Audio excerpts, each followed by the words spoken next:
All right, so we're here at the premiere of Reign of the Supermen. Yeah.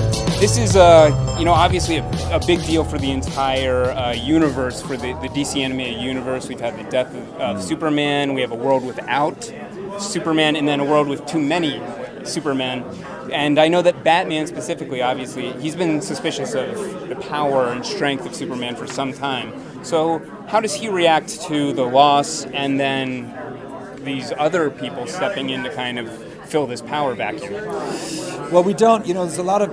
The thing is, it's driven by action. This film. So when we meet Batman, he's already in the middle of the crisis. So we don't really see what his innermost thoughts and feelings are about the matter.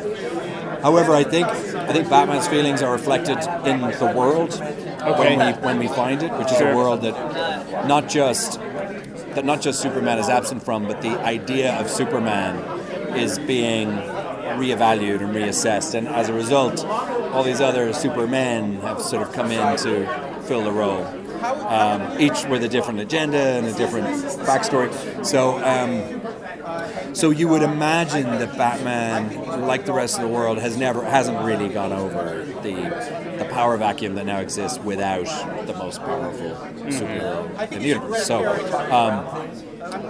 the answer is the Justice League have been struggling, the world has been struggling, and Batman has been struggling.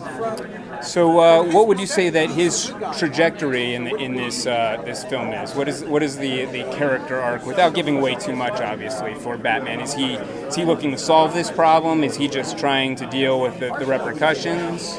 Yeah, I mean, I think, I should be clear, or at least implied, that the Justice League is working overtime in Superman's absence, because he would have covered so many bases. Sure. With or without Batman's approval, but he's still a powerful Right. He gets dude. a lot done. He gets a lot done. That is true. And so, yeah, it's kind of, what you're seeing is sort of a world in extremis, and the Justice League also sort of stretched, and that's the void that the death of Superman has created. Now there is a third part to this story. Is that correct?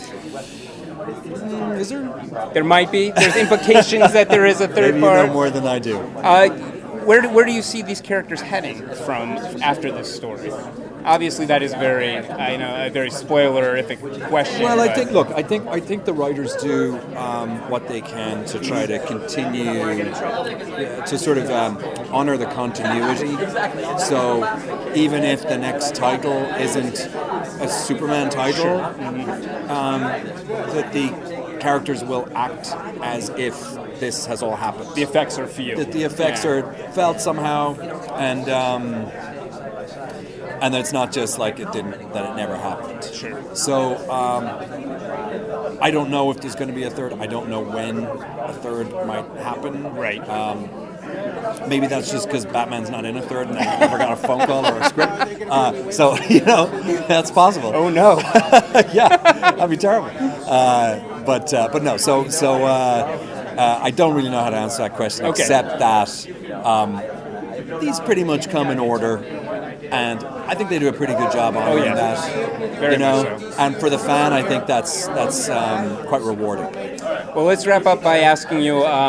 There is another rumor that we will be seeing the black suit for Superman in this film. How do you know these things? I read these comics that give away all sorts of things. Do you think Batman prefers the black suit or the classic? I mean, he seems like a black suit guy. Because Jerry O'Connell showed up tonight and he was wearing his blue T-shirt, and I was like, yeah, I'm okay with that, because blue, black. Sure. It's easier to tell us apart. Right, and he's not moving in on your territory. He showed up with a black shirt with a white S emblem, Sure. Or Kal-El emblem, let's call it. I don't know how I feel about that. Sure. That's kind of encroaching on my territory. It's coming on territory. I would agree. We don't want to start another Batman v Superman. No, we don't. We certainly don't. Well, excellent. Thank you so much for talking to us, Jason. You too. Have a great night. Take care.